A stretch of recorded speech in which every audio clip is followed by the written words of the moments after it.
It was a time of hope, promise, and great sacrifices. America was embroiled in a long, bitter war overseas. Back home, farmers worked the fields from dawn till dusk, many of them still relying on horse-drawn implements and a depleted pool of farm labor. In the heartland, a young farmer stared at a grain wagon. All that time wasted shoveling corn out the back, he knew there had to be a better, faster way. This young man was a thinker, a builder. He designed and built his first tractor cab at the age of 21.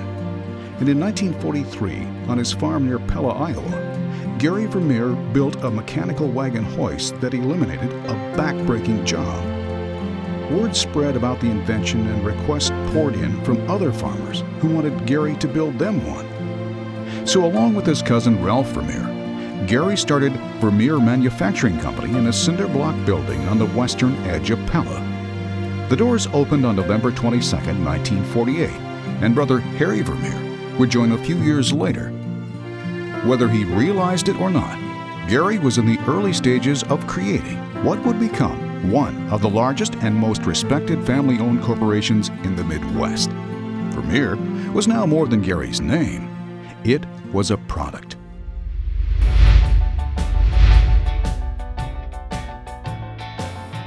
It was a time of energy and great optimism. American companies were at the forefront of innovation, successful products, and ventures. And the spirit of innovation thrived in Pella, Iowa.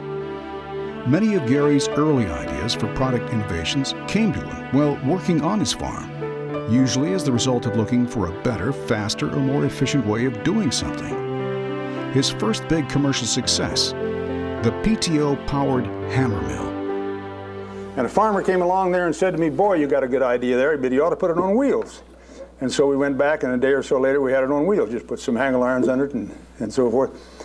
And you know, I put a little ad in the Wallace's Farmer, and we had 1,000 inquiries in 1 week. And I had one man working for me. Before long, his little company had 24 employees. The Vermeer Industrial Division started to form as the original tiling trencher evolved into self-propelled, track-mounted power ditchers for underground utility distribution. As early as 1951, Vermeer had an agreement to export the new trenching machines overseas. Then, in 1957, an operator hit the wrong hydraulic control during a product testing session, and the Vermeer stump cutter was born. There was a couple of farmers out here by the name of Lonnie and Harry Verplug, and they took an old thrashing machine cylinder, 24-inch thrashing machine cylinder, and then they hooked that on the back of a case tractor, and then they dropped that on top of the stump and they drive ahead. And boy, would that thing bounce and make a lot of noise. But I saw that work, and you know, they did get a stump out with it. We thought if we took that idea that they had and make a 3-inch wheel, that you could just pull that across the stump this way, that then that wouldn't bounce as bad and it might work. But the fellow that was running that thing made a mistake and hit the wrong lever and it went crossways. And we found out it cut about 5 times faster that way. And now that's the way we cut stumps.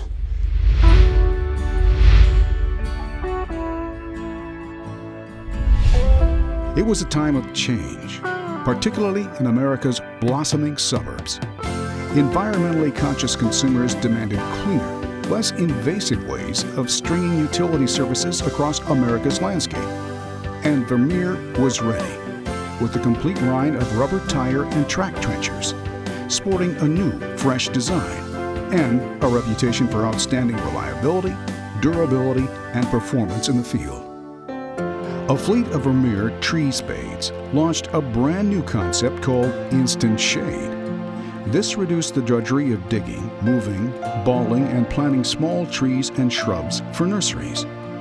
Meanwhile, the Vermeer Industrial Dealer Network continued to expand under the leadership of Gary and his brother Harry, vice president. Several enterprising employees changed hats, left Pella, and established Vermeer dealerships throughout the country. By the end of the decade, Vermeer had quadrupled in size.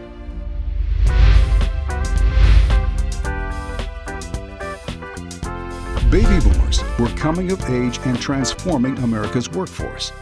And following an early morning walk with a friend, Gary Vermeer would transform the hay industry. He said, "I'm tired of putting up hay." And I thought, if this fellow who ought to be in the cattle business is tired of putting up hay. There ought to be a better way to do it. So the next morning, I went to experimental department, and there was a fellow there named Arnold Matheson. He and I did a lot of things together, and we started figuring out how it would be to make a bale that would weigh a ton. We had no idea how big it ought to be or anything, and so then we started building that, and then I went to 10 county seat towns in southern Iowa. You know, it's got all cow-calf operation. Anyhow, we start with that baler demonstration, and you know, I had made a lot of demonstrations with ditchers and stump cutters and all that kind of stuff. You get 10, 15 people, and you think you do pretty good. They came out by the hundreds. Those cars would back up a mile on the road. And people would come in there, and because, boy, they were ready for something better as far as haying was concerned. And so we made those demonstrations, and the next day, you know, you'd see a lot of them same people there again. And then you'd say, well, how come you come again? We want to see if we work 2 days in a row, they said.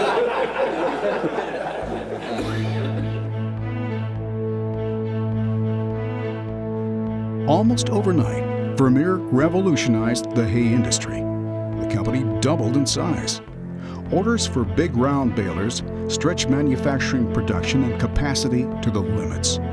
More than 6,000 balers were sold in 1974 to 1975 alone. New product extensions included rakes and mowers. In just 9 years, 3 new plants were constructed, and by the end of the decade, there were more than 900 employees on board.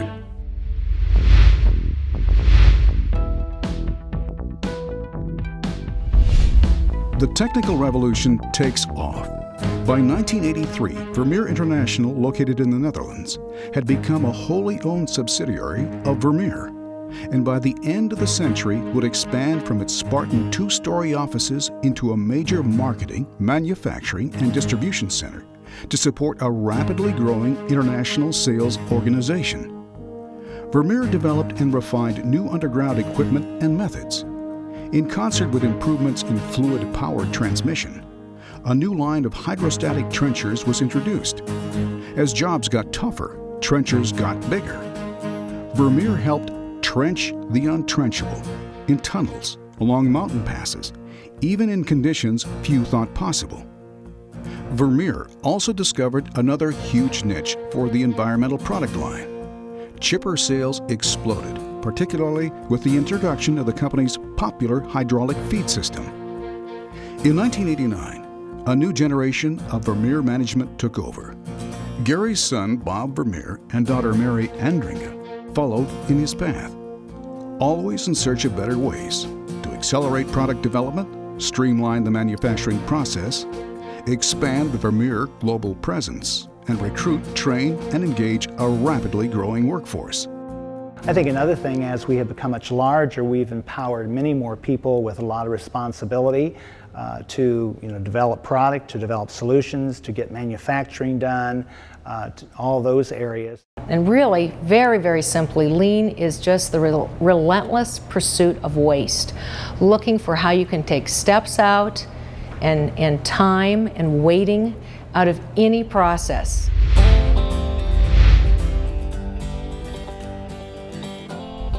Personal computers and the World Wide Web changed everything. As the dot-com era took off, Bob and Mary had Vermeer geared up to support the flood of fiber optic installations happening worldwide. It was a decade of skyrocketing sales and explosive growth. Navigator horizontal directional drills created new product lines, a wide range of accessories, and another huge division and profit center. It also stimulated new growth and expansion for a dedicated group of entrepreneurs in the international theater. Employment skyrocketed. In less than 10 years, Vermeer nearly tripled in size. Vermeer unveiled a wide range of new products. Environmental machines to help aid the recycling reclamation industry.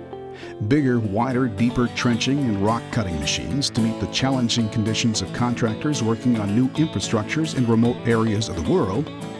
Rebel balers arrived to serve the needs of a totally new group of rural lifestyle customers.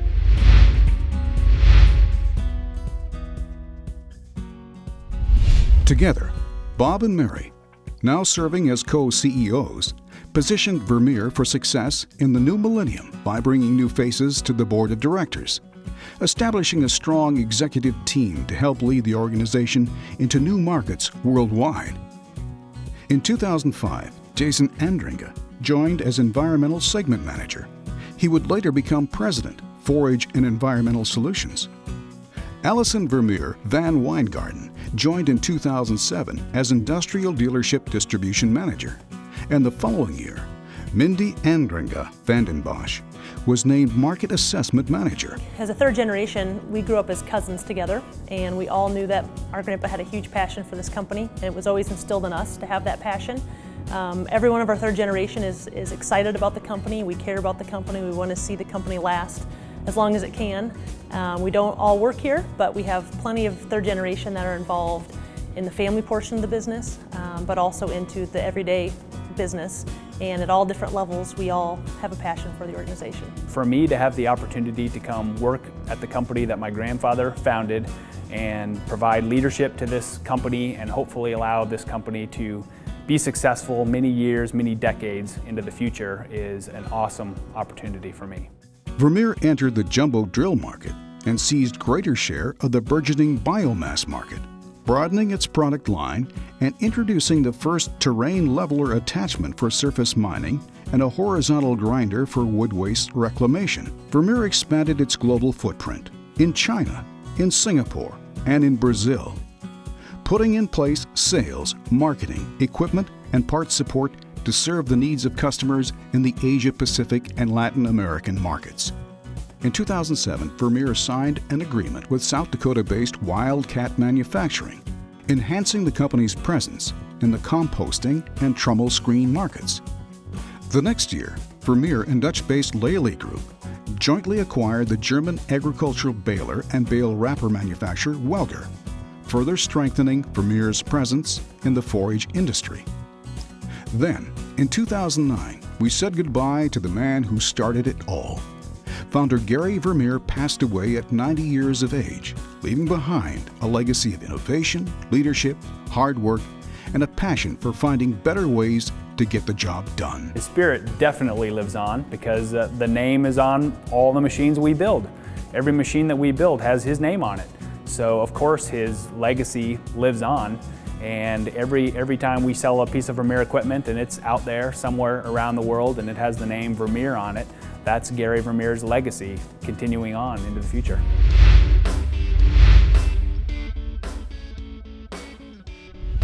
As job sites get bigger, tougher, and move faster, opportunities for big innovation abound.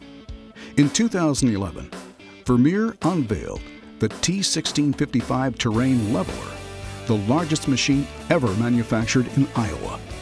The next year, 14 terrain levelers were sold for surface mining in Australia. This included an order for 7 T1655s, the single largest order in company history. Vermeer continues to expand facilities to support growing customer and employment needs. Outreach efforts result in a satellite office and growing university campus presence. And a future early learning center will give children of employees a fun and interactive environment where they can learn, grow, and live fully. Vermeer continues to anticipate customer needs, to find better ways, and work together to collectively design and build better equipment, and back it up with the training and support customers need in order to enhance job performance and ultimately improve their way of life. As Gary Vermeer said so many times before, find a need, fill that need with a product built to last, and simply build the best. Seeing employees really reach their potential. I love that. I think we were always very interested in looking for a better way of doing something. People are the key. They are our most important asset. I really believe that we have some great opportunities in the future. I think Vermeer has a very bright future. For 65 years, we've been successful at identifying niche markets to develop innovative products to serve. We have a diverse group of markets. We produce our products in a lean way. We sell it through a dealership network with entrepreneurial, independent, business-minded people. So I think our future is very bright. This is what we do at Vermeer, and this is where it happens. On the drawing board, on the floor, in the field, at the job sites. Every day across the country, around the world, Vermeer is there, a family of dedicated workers, dealers, and customers, designing, building, supporting, and using some of the most innovative equipment in the world. Equipped to do a better job, to build a better life, and a better future together with this family we call Vermeer.